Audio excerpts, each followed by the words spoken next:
Janeiro Branco. Juntos pela saúde mental e bem-estar emocional, nós da TV Três Fronteiras apoiamos essa causa. Nossos amigos espectadores, hoje eu tenho a alegria de receber aqui no nosso estúdio a doutora Stephanie e a doutora Sandra. Doutora Stephanie, que é pós-graduada em Psiquiatria Geral da Infância e da Adolescência. Seja muito bem-vinda. Obrigada. E também a doutora Sandra, ela é pedagoga, pós-graduada em Neuropsicopedagogia. Para nós é uma alegria imensa receber vocês aqui hoje. Sejam muito bem-vindas ao nosso estúdio, aqui na TV Três Fronteiras. Nesse tema tão importante, eu acredito que tudo que nós estamos enfrentando hoje no país, essas revoluções que têm acontecido, tem mexido um pouco com a sociedade, com as pessoas. E o tema hoje, ele é brilhante e vocês são a cereja do bolo. Tenho certeza que vai ser muito bom, muito esclarecedor a nossa conversa. Vamos conversar hoje sobre o Janeiro Branco. Doutora Stephanie, fala um pouquinho pra gente o que é o Janeiro Branco. O Janeiro Branco, Vambert, é uma campanha que começou lá em 2014 por um grupo de psicólogos de Uberlândia, aqui de Minas Gerais, que eles viram a necessidade de começar a conscientizar, de trazer informação para as pessoas, para a população, sobre a saúde mental, promoção de saúde mental, facilitar o acesso. Então, é basicamente informar sobre as questões de saúde mental, quando buscar ajuda, sinais de alerta, quando e onde eu devo ir, como é que eu começo a procurar, é direto no psiquiatra, é no psicólogo? Então é para a gente conscientizar a sociedade sobre a saúde mental. É muita responsabilidade, é muita coisa. Acredito que o brasileiro, como a gente costuma dizer, ele só tem o hábito de fechar a porta depois de roubado, e a gente tem o hábito de deixar tudo para a última hora. A gente cuida de tudo e acaba esquecendo de cuidar de nós mesmos, não é isso, doutora? Exatamente. E é aí que a gente tem que levar essa informação, porque a maioria das pessoas está condicionada de procurar ajuda quando já está adoecida, né? Quando já está ali com um transtorno mental em si. E a campanha Janeiro Branco, ela visa isso, você prevenir também. O que eu posso fazer para evitar o meu adoecimento mental? E por que foi escolhido janeiro? Né? Janeiro é o primeiro mês do ano, geralmente é o mês que as pessoas estão mais sujeitas, mais reflexivas. O que eu fiz no ano que passou, que eu posso melhorar esse ano, né? Voltar para academia, que eu prometi que ia voltar e nunca voltei. Esquecer essa história de, segunda-feira eu começar já hoje, por que não hoje? A alimentação, ter uma relação mais equilibrada com o trabalho, tentar diminuir o excesso de uso de celular, voltar mais para o contato, para o dia a dia ali, olho no olho, que a gente está perdendo um pouco dessa empatia. Então, o janeiro é por isso, que a gente fica mais reflexivo e é uma oportunidade que a gente tem de mudar e aprender com os nossos erros e fazer diferente. Uma coisa bacana que você falou, voltar a se relacionar.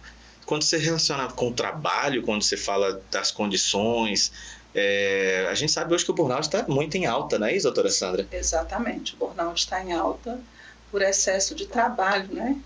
Nós estamos vivendo assim meio que no automático. A nossa vida, se a gente parar assim em um momento assim para fazer pequenas reflexões, nós vamos descobrir que nós estamos todos automatizados. E a gente entra num processo até às vezes de pegar, antes de dormir, já planejar o outro dia, escrever, colocar na agenda do celular, na agenda escrita, e tudo ali vai ticando ali o que eu consigo fazer, o que eu não consegui, tudo no automático. Só que o nosso cérebro, ele, mesmo com tanta tecnologia, ele não deixou de ser um órgão, né? Um músculo.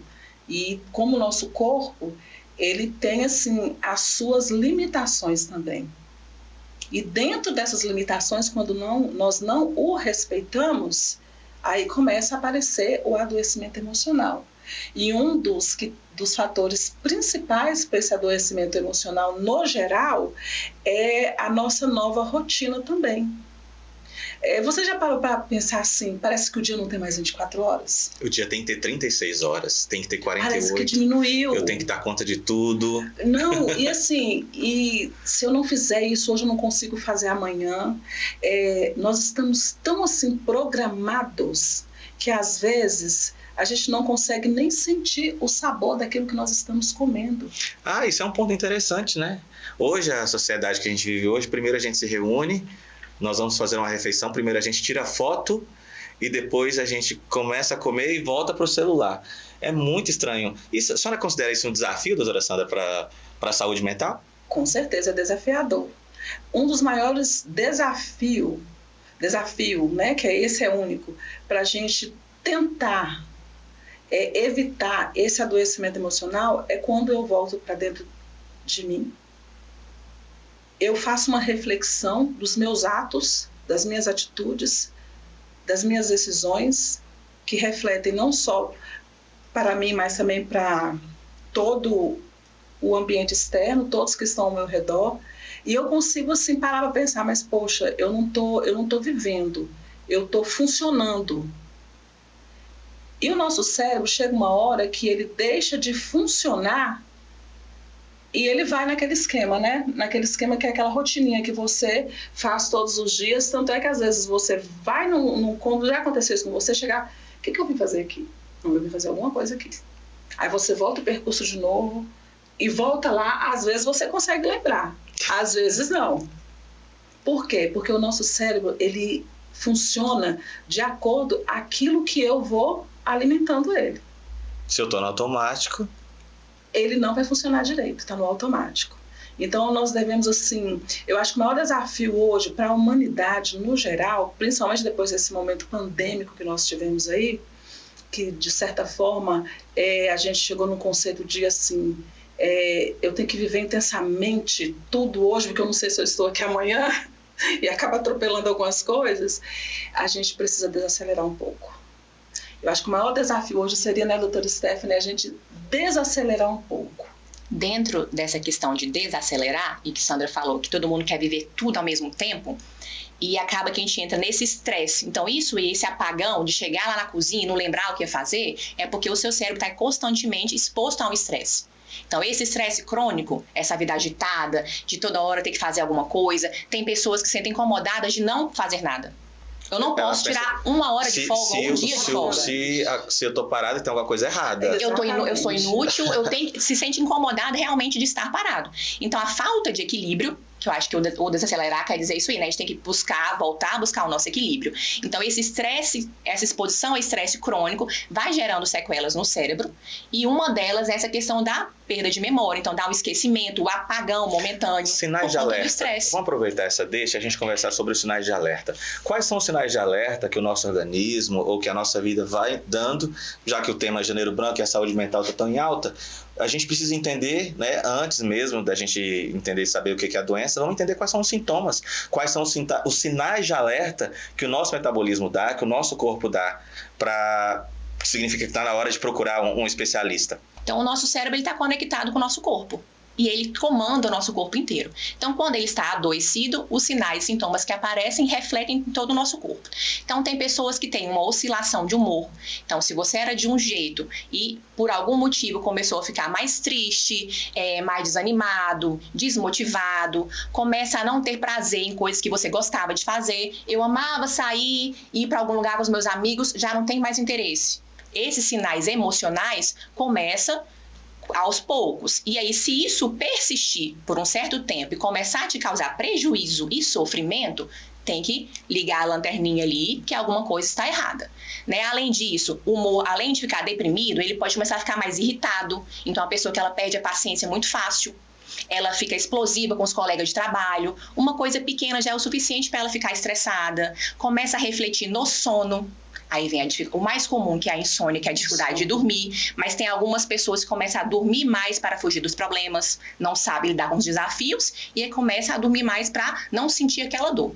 E aí começa com sintomas físicos também, coração acelerado, que pode acontecer, falta de ar, sensação de sufocamento, aperto no peito, sudorese. É aquele apetite fora do comum. Compulsividade alimentar também existe. Algumas pessoas, ela tem compulsividade alimentar e outras deixam de comer, que é a anorexia, né? Uhum. Ela começa assim, a não querer comer.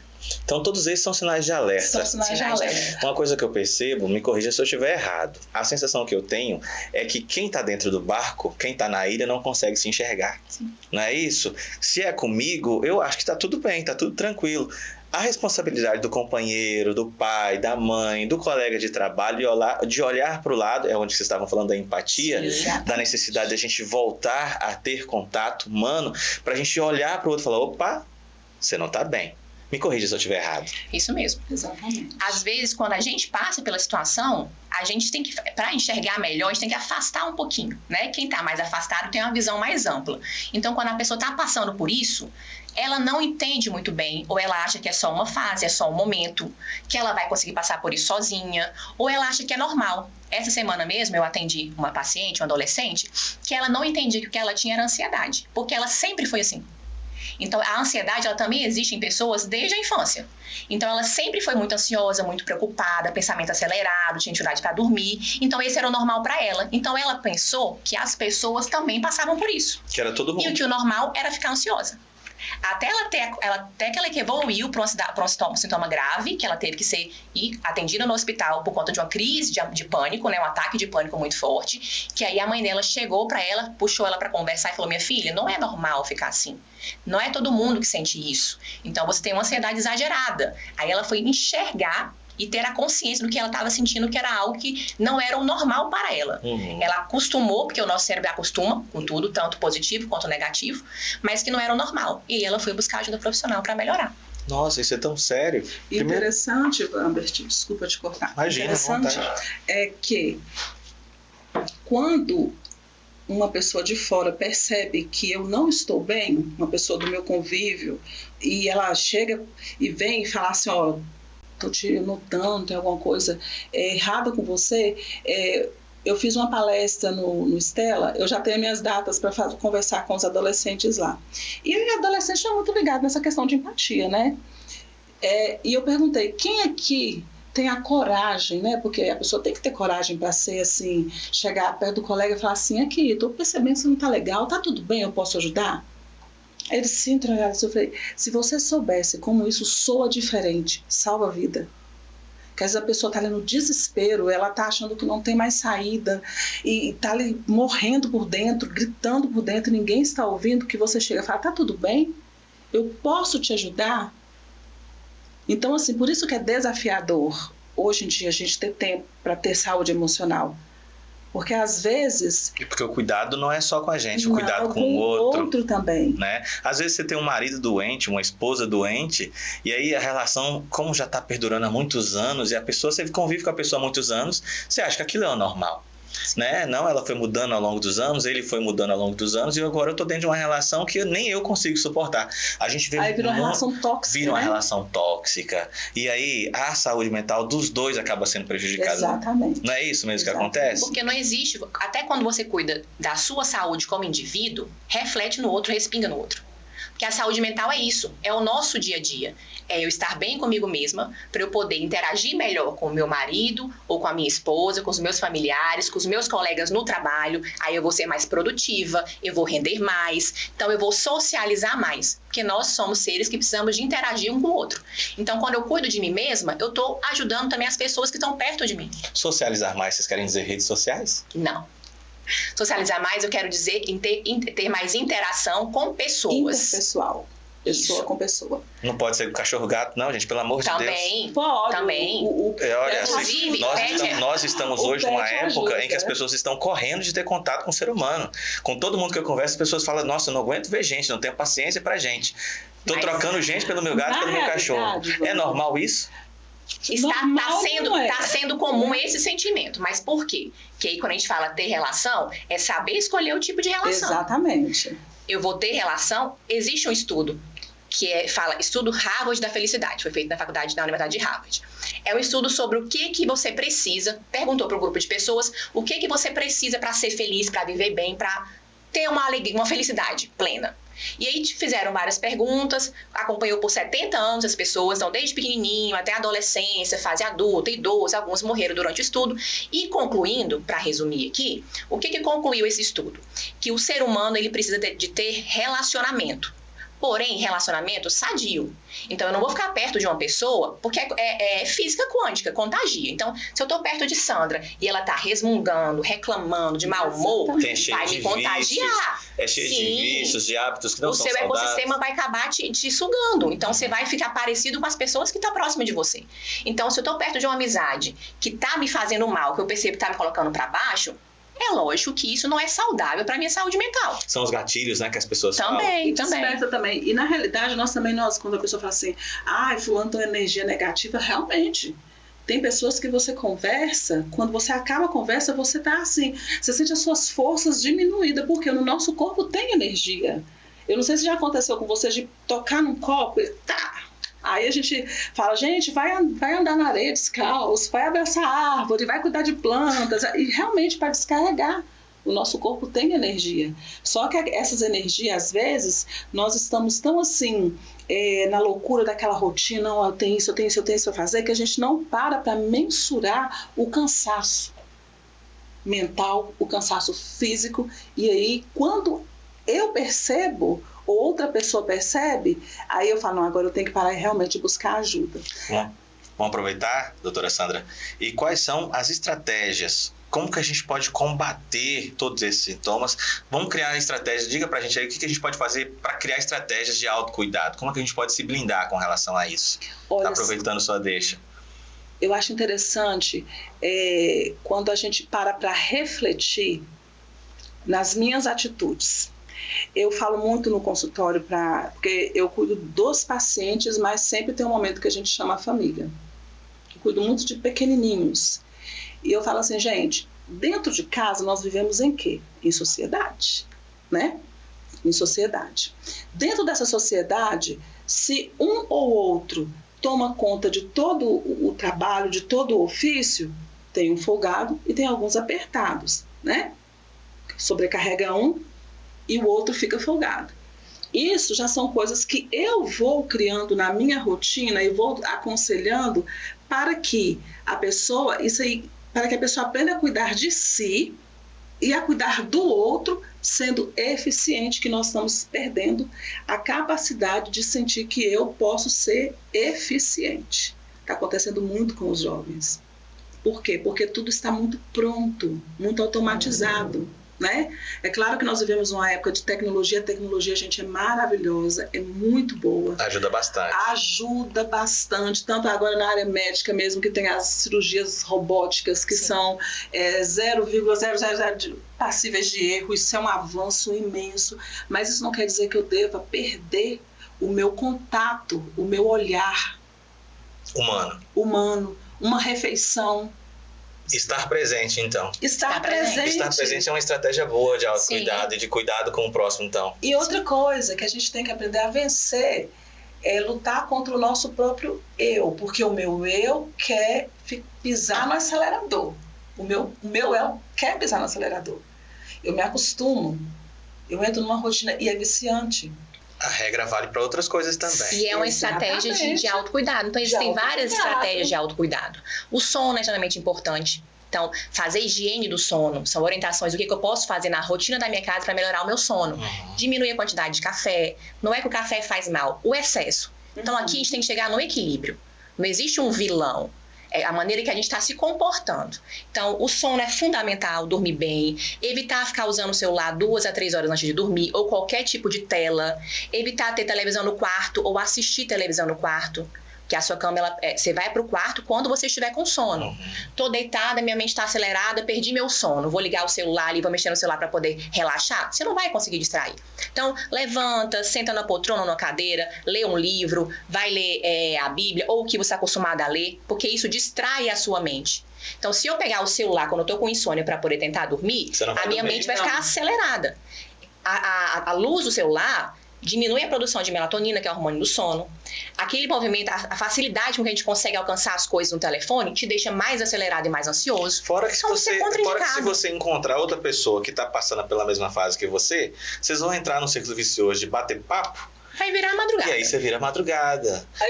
Então acho que o diagnóstico, acredito que o diagnóstico mais claro que nós temos é esse, né?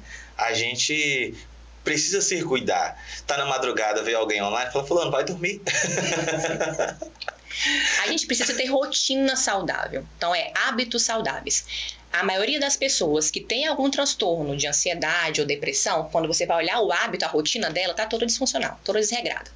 Então, se você quer prevenir, que também não é 100% de garantia, porque existem vários fatores. Tem fator genético, ambiental, psicológico. Mas para prevenir, atividade física, ter horário, ter rotina, horário para dormir, horário para levantar, horário para sentar e fazer as refeições sem usar o celular. Não é engolir a comida, é sentar e fazer a refeição. Horário de descanso, o horário para trabalhar sem ter excessos, né? Então, tempo de qualidade com a família, a higiene do sono, que é importante, a alimentação saudável, ficar evitando alimentos industrializados, alimentos que tem muito condimento. Então, tudo isso, mudando a sua rotina, os seus hábitos, você vai conseguir prevenir a sua saúde mental. Isso é mais importante, tentar encaixar, voltar naquele período que a gente tinha um equilíbrio melhor, né? Um equilíbrio maior. Pode usar o celular? Pode, mas a questão não é o celular, é o excesso do uso do celular. Né? Então, a gente tendo um equilíbrio, as coisas tendem a se alinhar. Nós temos hoje uma geração, a geração dos anos 2000 para cá, né, que tá todo mundo já nasceu na era da internet, conectado, já sabendo como é que funciona tudo, a tecnologia extremamente avançada e tal, e a gente nunca viu pessoas com tanta dificuldade de funcionabilidade humana. Exatamente. O que está acontecendo? A gente deveria ter treinamento para inteligência emocional, vocês não acham disso? E assim, plenamente. Começa assim também com a falta dos estímulos, né? A falta dos estímulos que não tem. Por exemplo, eu quanto mãe, eu tive 2 adolescentes, meu filho tem 27, minha filha tem 25, então assim, eu tive 2 adolescentes dentro de casa, já nessa era tecnológica. Então assim, eu impus algumas regras. Coloquei algumas regras. Celular não vem para a mesa. Agora é hora da gente sentar. Pelo menos uma refeição por dia nós vamos fazer juntos. E eu me lembro que às vezes a gente tomava café às 5 horas da manhã.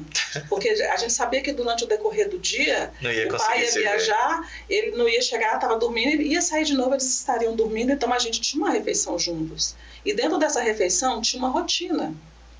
Uma coisa que a gente não vê hoje. Hoje cada família senta, cada um pega o seu celular. A gente lembra que a gente agradecia pelo pão, pela família, pelo que a gente tinha. Essa geração de agora, ela, assim, perdeu-se muito. Eu enxergo isso como valores e princípios. O que são valores e princípios? Na nossa época, os pais da gente, eles não precisavam falar, eles só olhavam, a gente já sabia o que eles queriam. Né? E as refeições eram feitas na mesa, todo mundo ali sentado. Não tinha luxo. Se a comida fosse uma comida chique ou uma comida simples, mas todos estavam ali naquele momento sentados comendo. Hoje cada um pega um prato, aí, igual a doutora Stephanie falou, muito importante, a TV no quarto, cada um vai para o seu mundinho ali, e assim, como que fica essa convivência dentro de casa? Como que ficam os estímulos dentro de casa? E às vezes, se eu, quanto mãe, quanto pai, permito que a minha casa se torne esse mundo tão distante um do outro, eu não estou dando exemplo, o exemplo tem que partir de mim. Eu tenho que chegar e falar, as refeições vão ser feitas à mesa, o celular não vem para a mesa, né? Então, assim, a gente tem que voltar, eu falo que nós precisamos voltar a algumas origens, trazer algumas coisas que os nossos pais nos ensinaram para a gente poder se ressignificar um pouco nesse atual momento que nós estamos vivendo. Não é deixar de usar a tecnologia, mas ter a tecnologia ao nosso favor de maneira que ela não tire do ser humano os seus princípios e valores que são inegociáveis. Ótimo. Doutora Stephanie, vamos falar um pouquinho sobre rede social? Um minutinho só, bem rapidinho para não estourar nosso tempo. Rede social hoje é uma grande vilã ou é uma grande parceira? Pode ser uma grande aliada? Hoje ela está sendo uma grande vilã, mas não por conta da rede social. Por conta da maneira que nós estamos lidando. A rede social, ela veio para poder inovar, para aproximar as pessoas, só que nós viramos escravos. Então, a sociedade não está sabendo lidar com a rede social. A gente poderia usar a parte boa, a parte positiva, mas nós começamos a ficar viciados em rede social. E isso acaba, a gente voltando no mesmo questionamento que Sandra estava falando agora há pouco, a gente vai perdendo a humanidade. Porque se eu fico sempre tendo contato com pessoas através da rede social e eu não tenho esse contato mão a mão, face a face, olho no olho, isso acaba que eu vou perdendo a empatia, eu não vou sabendo lidar com os meus sentimentos, eu vou achando que tudo que o outro está postando é totalmente verdade, que existe um mundo perfeito e não existe perfeição para ninguém, né? Então, aquele influencer que está ali postando, nem ele é tão perfeito daquele jeito. Todo mundo tem seus traumas, seus problemas, suas dificuldades, seus desafios, né? A gente tem que saber lidar com o que a gente tem, ser grato pelo que a gente tem e evitar as comparações, porque o que gera frustração são as comparações. Então, eu comparo o meu corpo com o corpo da outra, eu comparo o meu carro com o carro do outro, eu comparo o meu trabalho com o trabalho do outro. E isso vai gerando com o casamento do outro. Isso vai gerando em mim uma frustração. O filho do outro é mais bonito que eu, e por aí você vai. Gera uma frustração, vai dando sentimentos negativos, eu não sei lidar com aquilo, e acaba gerando transtornos mentais também. É isso aí, Janeiro Branco está em alta. Todas as pessoas estão com essa necessidade urgente de cuidar de si e cuidar do outro. Sim. Pessoal, nós conversamos aqui com a doutora Sandra e com a doutora Stephanie. Nosso muito obrigado, meninas. É um prazer receber vocês aqui e até a próxima. Janeiro Branco. Juntos pela saúde mental e bem-estar emocional, nós da TV Três Fronteiras apoiamos essa causa.